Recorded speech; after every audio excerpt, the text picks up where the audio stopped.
Welcome to the deep dive. Today, we're getting into something that, well, affects almost everyone working in India, income tax. Hmm. Specifically, we're looking at the old versus the new tax regimes. It can feel, pretty complex. It really can. So our aim today is simple.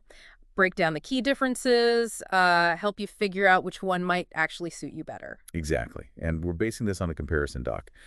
It's current as of April 2025. Right. So the mission really is to pull out the most crucial distinctions, help you get the essentials without getting lost in all the jargon. Okay, sounds good. Let's dive right in then.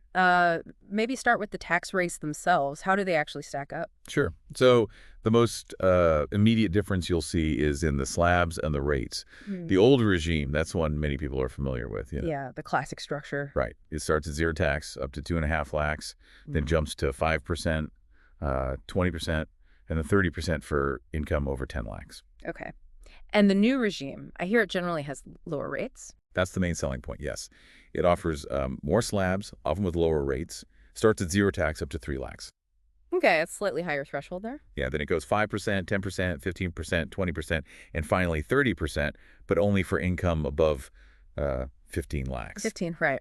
So on the surface, those lower rates, like the 10 and 15%, they look pretty appealing. They do, but, and this is a big but, the real divergence comes with deductions and exemptions. Ah, okay. This is where it gets tricky, isn't it? This is like the major deciding factor for a lot of people. The old regime, it lets you claim a whole host of deductions that can seriously reduce your taxable income. Right. What kind of things are we talking about? Well, you've got the standard deduction, which is Yeah. now actually in both regimes, which is Yeah. good. Okay, so that's common ground now.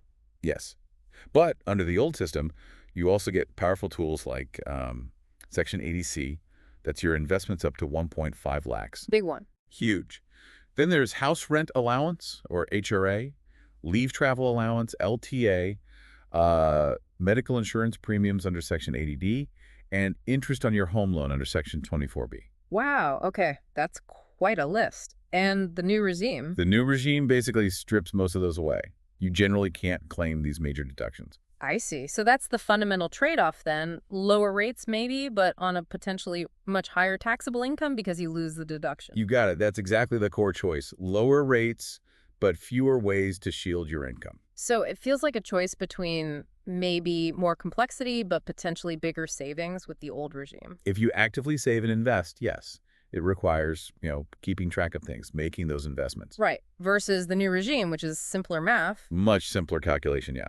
Less paperwork, fewer things to track, Yeah. but potentially less rewarding if you're a heavy saver or have things like a home loan. Makes sense. So who does our source material suggest benefits more from each, like if you're a salaried person? Well, the guidance suggests that if you're salaried and you do make significant investments, you claim HRA, you have a home loan, basically, if you utilize those deductions we listed, Mm-hmm.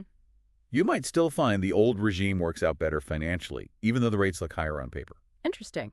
What about, say, someone younger, just starting out?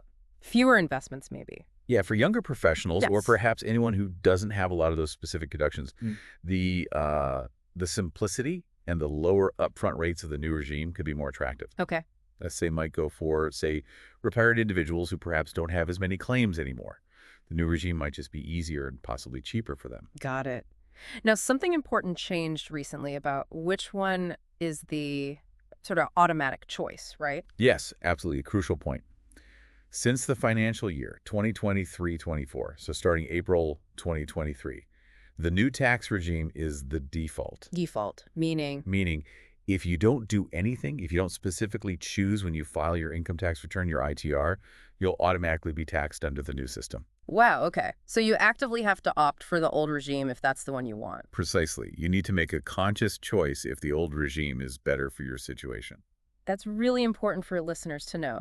So the main takeaway seems to be it really, really depends on your specific financial life. Absolutely. How much do you save? What deductions are you actually eligible for and using? You almost need to run the numbers for yourself, maybe. Ideally, yes. Or at least think hard about whether those old regime deductions make a big difference to you. It's worth taking a moment to figure out which path saves you more money. Definitely. Okay, so as we wrap up, here's a final thought for you to consider. Given that this new regime is now the default setting, how might this shift start to influence your your broader financial planning, your investment decisions moving forward. Good question. Does it change how you think about saving or taking out loans? Something to mull over.